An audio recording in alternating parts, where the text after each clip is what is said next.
힐링가족 여러분 안녕하세요. 이번에는 세금 문제에 대한 기사가 나왔어요. 보세요. 향후 미국 ETF 투자는 더욱 확대될 것으로 보인다. 당연하죠. 수익률에서 엄청난 차이가 나는데 당연히 미국 ETF 투자는 더욱 확대가 될 것이죠. 우리는 이미 하고 있는 사람들입니다. 고액 투자자들은 절세 효과로 인해서 해외 상장 ETF를 선호하고 있고 20, 30대 젊은 투자자 역시 선택지가 다양한 해외 ETF 투자에 뛰어들고 있기 때문이다.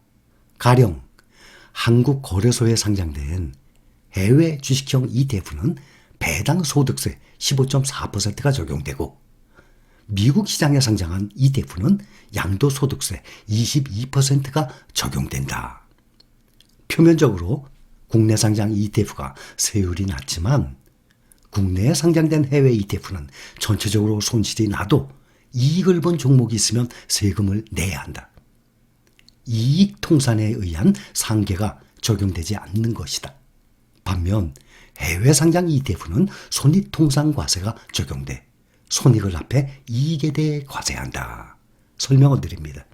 이것이 내년 말까지입니다. 국내에 우리가 원화로 투자하고 있죠. 타이거 미국 나스닥 100. 또 필반나, 또 여러 가지 우리가 다 투자하고 있는 그 종목들 매도를 하게 되면 소득세, 이 수익난 금액에서 15.4%가 공제가 되고 통장에 들어오게 됩니다. 그런데 미국의 QQQ, SPY, 또 SOXX 이렇게 미국의 달러로 직접 투자하게 되면 이익이 난 금액에서 내가 매도한 금액이 아니에요. 이익이 난 금액에서 22%를 뺍니다. 차이가 나죠? 그런데 이것이 후년 23년부터는 똑같이 22%를 빼는 거예요. 국내에 상장된 해외 우리 ETF 투자하죠. 그것도 똑같이 수익금에서 22%가 미국의 달러로 투자하든 원화로 투자하든 똑같이 적용된다는 얘기예요. 그런데 내년 말까지 국내에 상장된 해외 ETF 예를 들어서 S&P 500은 손해났어요. 근데 나스닥 100은 이익이 났어요. 그럼 그것을 서로 플러스 마이너스 상계를 안 하고 손해난 건 그냥 손해난 걸로 끝이에요. 그리고 이익이 난 거에서 15.4%를 뺀다는 거예요. 국내에서 원화로 투자하는 것은. 그런데 미국의 달러로 투자하면 애플과 마이크로소프트 봅시다. 애플은 돈을 벌었어요. 수익이 났어요. 마이크로소프트는 손실 났어요. 그럼 그것을 플러스 마이너스 해요. 손익 통산을 합니다. 그렇게 해서 플러스 마이너스 돼서 마이너스가 됐으면 당연히 세금 안 내죠. 플러스가 됐으면 250만 원을 공제한 후에 나머지 금액에 대한 22%가 세금을 낸다는 거예요. 그런데 앞으로 내년 후년부터는 똑같이 250만 원 공제를 하고 22% 세금을 낸다는 얘기예요. 이거 헷갈리는 분들이 많이 계세요. 근데 알고 보면 정리가 딱 되면 헷갈릴 거 없어요. 우리는 계속 한동안 모아가는 분들이니까 내년 말까지 그 기준을 생각하지 마시고 후년부터를 생각하세요. 미국의 원화로 투자하든 나스닥 100, S&P 500, 미국 테크탑 10 아니면 달러로 투자하든 무조건 수익 금액에서 250만 원 공제, 나머지 금액에 대해서 22% 세금 이렇게만 생각하시면 됩니다. 또한 국내 상장 해외 ETF 투자 시 금융소득이 2천만 원을 넘어가면 금융소득 종합과세 대상이 되지만 해외 상장 ETF는 금융소득 종합과세 대상에서 제외된다. 내년 말까지만이에요. 후전부터는 2천만 원이 넘어도 국내에서 투자하든 미국에 투자하든 금융소득 대상 아닙니다. 그거하고 완전히 별개가 돼요. 이제는. 그러니까 신경을 안 쓰셔도 됩니다. 내년 말까지만 해당되는 거예요. 다만 동일한 지수를 추정하는 상품은 국내 ETF의 보수가 해외 상장 상품에 비해 저렴한 경우가 많다. 일례로 나스닥 100 지수를 추정하는 국내 상장 타이거 나스닥 100 총 보수가 0.07% 연보수. 또 같은 나스닥 100 추정하는 QQQ의 경우는 0.2. 당연히 0.07 3배가량 비싸죠. 이것은 그걸 얘기하는 거고 이 위에 금융소득이 2천만 원 넘어가면 금융소득 종합과세가 대상이 됩니다. 내년까지. 이해를 하시죠? 그런데 후년부터는 이게 다 없어진다는 얘기예요. 여기 표가 하나 나왔습니다. 해외 주식, 양도소득세 시나리오. 올 들어 테슬라 주식 5천만 원 투자해 지난 12일 종가로 매도했어요. 그러면 수익이 2,320만 원 났어요. 공제 250만 원 빼고 나머지 금액에 대해서 22% 계산하면 455만 원이에요.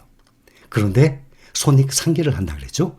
테슬라 수익은 2,320만 원. 이 오른쪽에 보면 페이팔은 550만 원, 555만 원 손실이 났어요.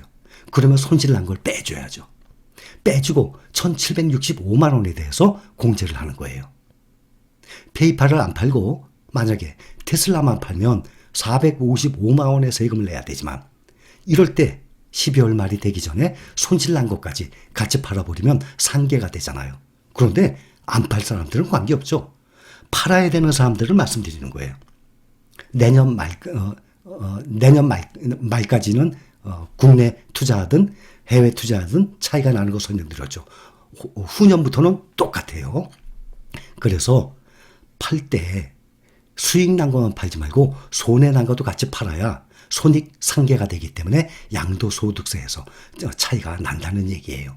그리고 연말 되면 세금 절세 때문에 한 250만 원까지는 공제가 되니까 그만큼 팔고 또 사고. 제가 이미 설명드렸어요. 250만 원 공제 때문에 판다고 250만 원 혜택 받는 게 아니죠.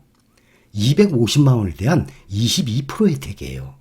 이것을 한 달로 나눠보면 그렇게 해봤자 한 달에 한 4만 원이에요. 그러니 몇천만 원, 몇 억씩 투자해서 연간 몇십 %면 몇천만 원의 수익이 왔다 갔다 해요. 1억의 수익이 왔다 갔다 하는데 한 달에 4만 원씩 그것도 하실 분들은 하세요.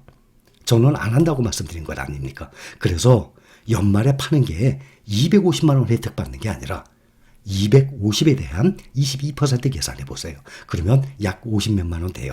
이거를 나누기 12 해보세요. 한 달에 4만 몇천 원 꼴이에요.